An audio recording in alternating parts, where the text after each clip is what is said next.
Hi guys, welcome to கப்பி paradise. நம்ம மீன் வளர்க்குறோம். ஸோ அதில் வந்து ரொம்ப நாள் லைவ் பிளான்ட் வச்சுலாம் வந்தேன்.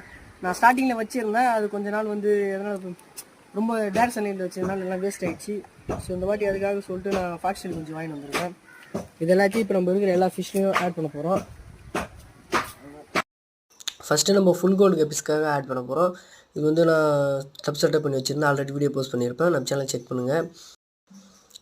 போதுமான அளவுக்கு நம்ம ஆட் பண்ணிவிட்டு அடுத்தது நம்ம கோல்டு கப்பீஸ் ஃப்ரைஸ்க்கு இது வந்து 2 months ஃப்ரைஸ். ஸோ அதுக்கு ஆட் பண்ணும்போது கொஞ்சம் நிறையவே ஆட் பண்ணிக்கலாம். அதனால் பார்த்தீங்கன்னா இது ஃப்ரிட்ஜ் பாக்ஸு. ஸோ இது வந்து ஃப்ரிட்ஜ் பாக்ஸ் வந்து கொஞ்சம் ஸ்பேஸ் நிறையவே. ஸோ நம்ம நிறைய ஆட் பண்ணுறது தப்பு இல்லை. ஸோ அதிகமாக ஆட் பண்ணோம்னா நம்மளுக்கு நிறையவே கொஞ்சம் ஃபாக்ஸ்டைல் கிடைக்கும். திரும்ப நம்ம எடுத்து மற்ற ஃபிஷ் பாட்டுக்கும் யூஸ் பண்ணிக்கலாம். இது வந்து நம்ம ஃபுல் ரெட் ஆல்பினோ. இதுக்கு வந்து கொஞ்சம் ஆட் பண்ணிக்கிறேன். இது கொஞ்சம் நிறையவே ஆட் பண்ணிக்கணும். ஏன்னா இது கொஞ்சம் ஃப்ரைஸை சாப்பிடுன்றதுல ஃப்ரைஸ்க்கு வந்து ஹைடிங் ஸ்பாட் வேணும். ஸோ அதுக்காக இது நிறையவே ஆட் பண்ணிக்கிறேன். அதுக்கப்புறம் அப்படியே பக்கத்தில் பார்த்தீங்கன்னா நம்ம ஃபுல் ரெட் ஆல்பினோ ஃப்ரைஸும் கோல்டு கப்பீஸ் ஃப்ரைஸும் இருக்குது. ஸோ ஆட் பண்ணிவிட்டு ஒரு 10 daysக்கு அப்புறம் பார்த்தீங்கன்னா நல்ல ரிசல்ட் இருக்கும். இது வந்து மரத்து நிழல் அந்த மாதிரி வச்சிங்கன்னா கொஞ்சம் சீக்கிரமாக வளரும். டேரக்ட் சன்லைட்டில் வைக்கக்கூடாது.